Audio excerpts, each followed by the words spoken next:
What's the point? Si Jesus, bisan Diyos, bisan taas ang iyang title as Son of God, bisan siya Ginoo, bisan siya great, nagpakasulugon. Ihugas sa tingin sa iyang mga tinulunan.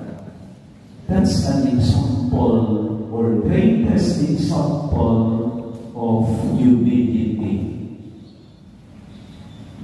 Ngayon, Iglesia San Agustin, gusto tang malangin, doon ay tulong na buhato nato. Number 1, pagpaubos. Number 2, pagpaubos. Number 3, pagpaubos. Muna ingon ni San Agustin, sa ato ba, gusto tang malangin, ubos. Why tao malangin ang bugiro? Why tao malangin ang puno sa narto ang iyang kasing-kasing? Malangin na kita. Kung kita, patinon-anon na nagpaubos sa kong kaugalingon sama kang Jesus.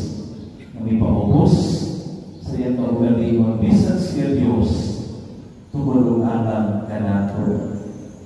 True greatness is not found in status, not in titles, not in our education, not in our success, not in our achievements.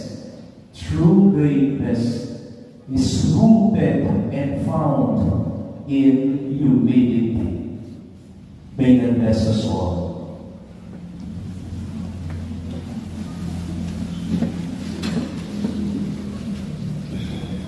Ito parang ipadayaan ang atong pagtuo. Nagatuo kami sa Diyos